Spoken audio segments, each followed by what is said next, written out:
Hey guys, what's up? Welcome back here to today's edition of Intuitive Angling, and really appreciate you guys taking some time out of your day to check the video out and spend some time with me, because we're going to be talking about the worst tournament I ever had in my life, which was this past week at Lake of the Ozarks at the Toyota Series tournament. I zeroed both days of the tournament. I did not catch a keeper bass the entire tournament. I'm absolutely disgusted about it. I'm sick about it. It's not the way I wanted to start the season off. And what I want to do today is I sort of want to explain to you what happened in the tournament and what you can learn from my mistakes in this tournament as far as improving your own success. Because as you can imagine, I've been doing nothing but thinking about that since the tournament ended up yesterday. So we're going to go over into that in today's video and sort of give you guys my analysis of it. Also, guys, before we get started, a couple quick things. Just want to invite you to check out my merchandise, guys. We got the Intuitive Angling hats up on the shop there. When you click on the video, you'll see a thing that says shop. Got a bunch of different colors hats. We got the camo hats. We got the Blaukat, the black ones. This is the trucker hat here, which is not really my favorite, but there's a bunch of good hats, t-shirts, sweatshirts, hoodies. You guys can get some Intuitive Angling merchandise there. And guys, also please check out my Fish of the Moment lake map breakdowns. We got all of our spring maps. If you guys want to get ready for spring fishing and get some good places on all your favorite lakes, please check out my maps I built for Fish of the Moment. I'll put the link in the description of that, so really appreciate that. Tell you what, guys, I slept in till 9 o'clock this morning. I've been getting up at about 3:30 in the morning to drive from Springfield to Lake of the Ozarks the past few days. And the fact that I was just, disgusted by the tournament and lack of sleep. I never sleep till 9. I probably look a little sleepy right now.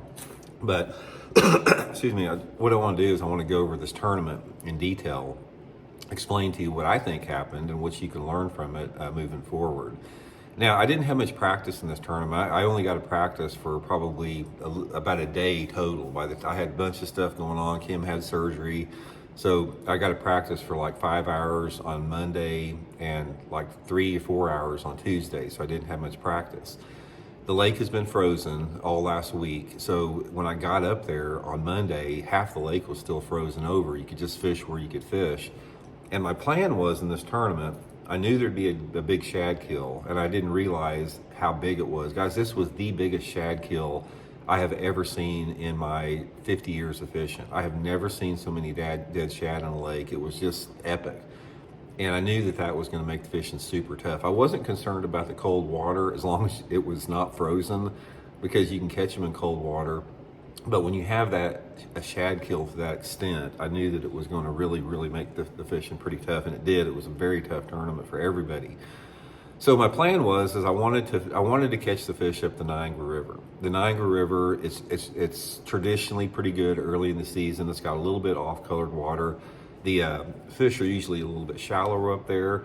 And if there's one chance to compete with the spotlighters in this tournament, which I knew it would be dominated by spotlight, which it was, that would be my option. So I went up there on Monday to practice, and about half of the river was frozen.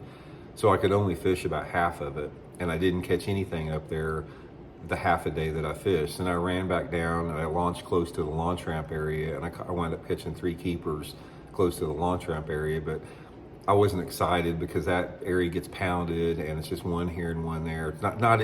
Tournaments never get one there. So I didn't, even though I caught 3, I sort of just wrote it off in my mind. I really wanted to fish up the Niagara River. So going into the tournament, so I got one more practice day. The second day of practice, I went down to the lower end, the dam area of the lake. And I wound up having one good fish on a jerk bait, and it pulled off. But I noticed in the lower end of the lake on these guts or the backs of the coves, there was a lot of shad moving back in there, and there was bass on them because I could see them on my 2-dimensional sonar. And as soon as I saw that, guys, I knew that this tournament, if you didn't have the cheater box, you weren't going to do any good at all. I knew that the way those fish were positioned, because I can only see the fish straight down underneath my boat, which that's all anyone needs to have as far as a base level in the sport of fishing. That's the only thing that we should have to keep it fair and make it fair chase. We shouldn't be able to point this transducer in front of the boat and see him moving in live time. I could see them on my 2D sonar. They were down there in various depths. Some you'd have little wolf packs that were 5 foot under the water. Some would be 20 foot. Some would be tucked on the bottom. You'd have shad in various depths down there, and the shad balls were massive, just massive shad balls. So when I saw that, I knew, it's like I said, Randy, this tournament, it's like you're probably going to get your butt kicked in this tournament bad unless you figure something out how to catch these fish one way or the other on a jerkbait. So I figured from what I knew about jerkbait fishing in the past, I figured if I could run enough of those guts down there, I would run in enough of those isolated rogue fish, just fan casting out in those cove ditches to do pretty good in the tournament. So first day of the tournament, I analyzed everything, I thought everything, and it's like, man, those deep water fish down there, they're too unpredictable and too finicky. I'm gonna go up the river.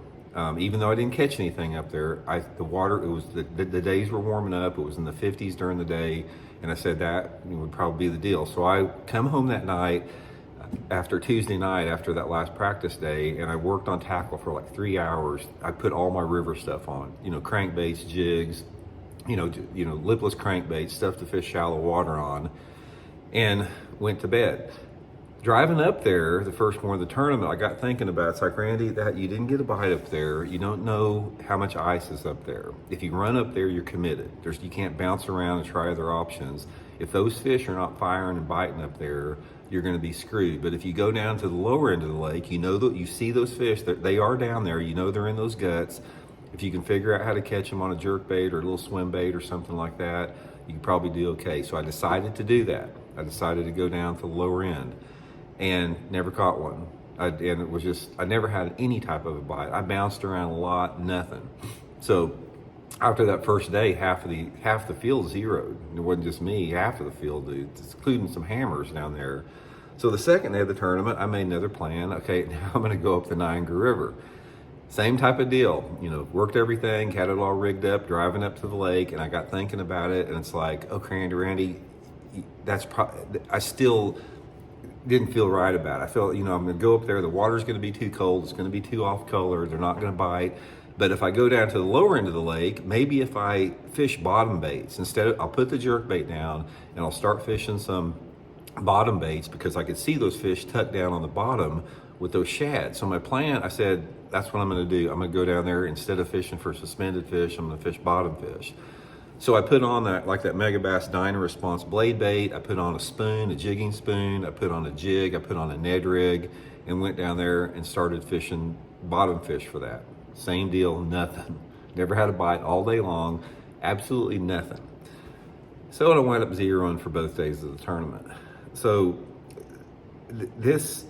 it was like super hard to take, because the main thing is like, last year we had the Toyota Series championship at Lake Wheeler, which I hate all the Lake Wheeler and Lake Pickwick. I can't stand it, but I did great in the tournaments and I made the championship easy. And now this year we have our championship at Grand Lake, which was my home lake, and I want to fish that tournament worse than anything, the championship, and I zeroed the first day of the tournament.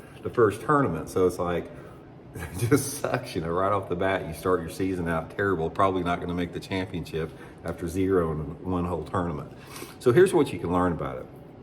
There's no doubt in my mind somebody probably caught them up the river. I heard some guys talking that some of the guys had caught a few, but by far everybody that did good in this tournament was throwing an Alabama rig, which I hate, with the cheater box. That was it. It's like they'd go out in those coves and they could see the same fish I could see on my 2D sonar, but out in front of the boat.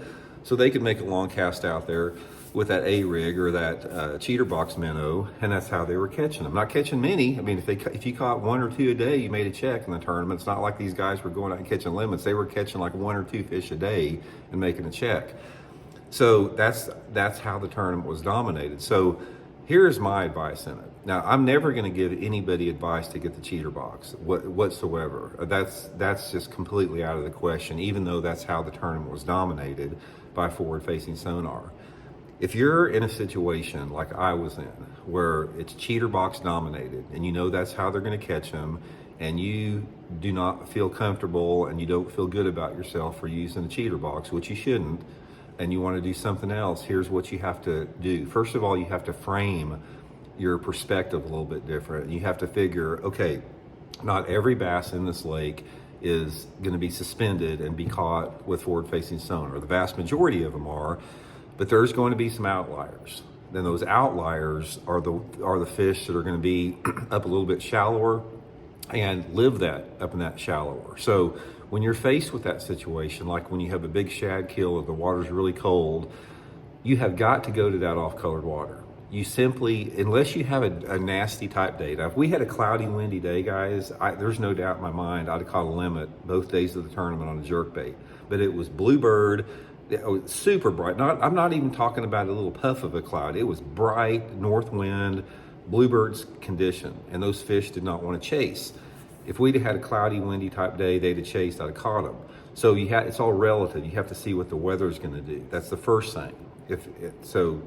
I should have known better than that. I've fished long enough to know that I needed that cloud and that wind to fire up those clear water fish, but I just made a mistake. I still do that to this day. That's just part of fishing. But anyway, if you want to compete against the cheater box group, you have got to get to off-colored water, and you got to figure out how to catch those fish in that off-colored water.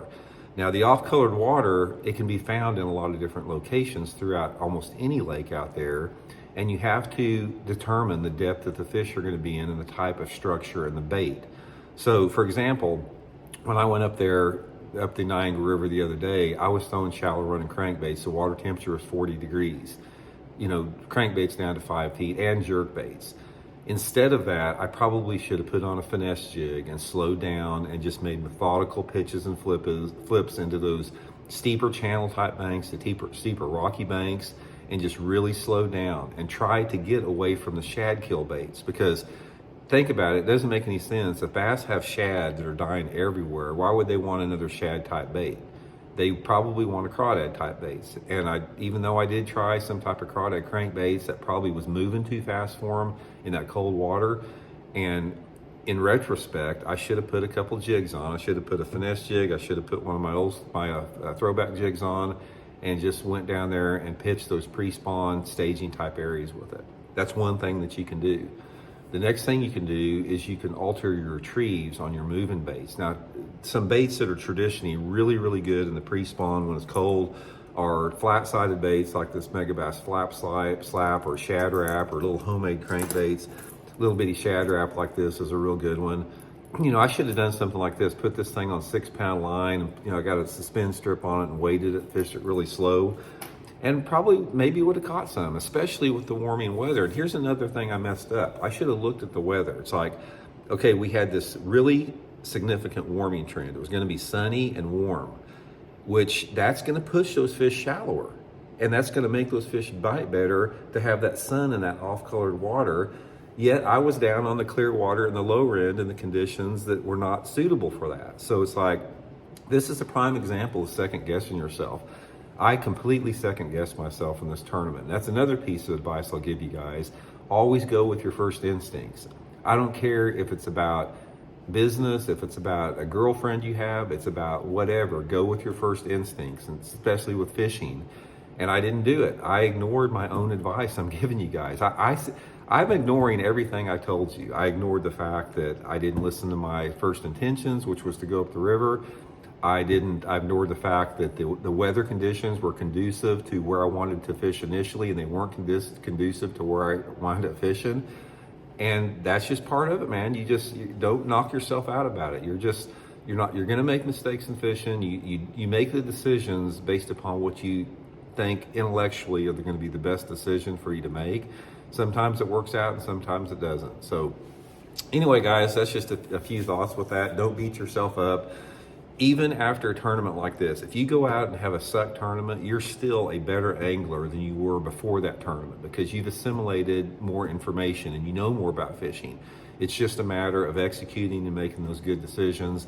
And that's how you learn, man. You learn from failing, you learn from your successes, and then just keep moving on. So hope it helps out, guys. We'll talk later.